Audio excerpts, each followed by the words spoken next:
أعوذ بالله من الشيطان الرجيم. بسم الله الرحمن الرحيم. بسم الله والحمد لله والصلاة والسلام على رسول الله. سورة أنفال تفسيره. إذ يقول المنافقون والذين في قلوبهم مرض غر هؤلاء دينهم ومن يتوكل على الله فإن الله عزيز حكيم. Әслеген өз вақтыда мұнапықлар və qalbida kesel ba, yəni qalbida şək şübhə ba, imani aciz kişiler bularni dini aldab qoydu dedi. Yəni bular İslam diniga kirganligidan mag'rur bo'lib, soni az bo'lsa-mu, o'zidan sanjati nachas kuchuk bo'lgan dushmanlardan g'alaba qilamiz deb mag'rurlanib ketdi dedi.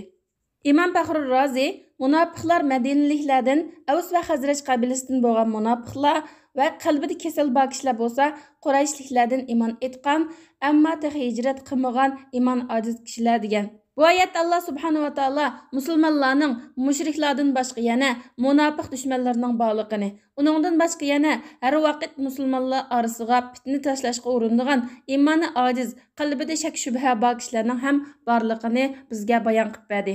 Bu munofiqlar va qalbida kesel bo'lgan, shak shubha bo'lgan iymon ojiz kishilar davomli mu'minning iymoni sababli zo'r qo'shin qilishga jur'at qilolmaydigan, petilolmaydigan ishlarga jur'at qildiganligini, Allohning izni bilan az sondagi mu'min kishilarning o'zidan sanjati nachas kuchlik bo'lgan kofirlardan g'alaba qildiganligini ular bilmaydi.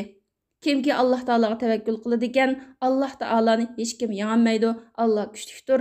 Alloh hikmat bilan ish qilguchidir.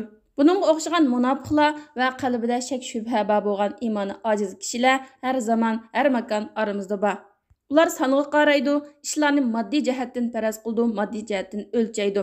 Ular dunyoning shahvatlari, ne'matlari, g'animatlarini ko'zlaydi.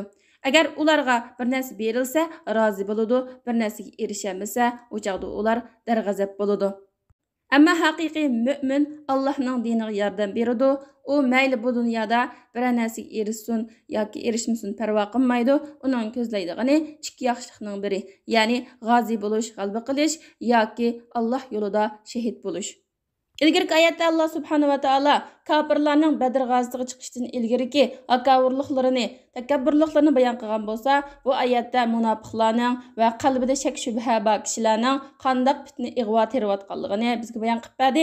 Uningdan keyingi ayette Allah subhanahu wa ta'ala kafirlarning qanday ichinishli holatda o'ldiganligini, farishtalarning ularning jonlarini qanday oldiganligini bayon qilib berdi. Subhanakallahumma bihamdika ashhadu an la ilaha illa anta astag'firuka va atubu ilayk.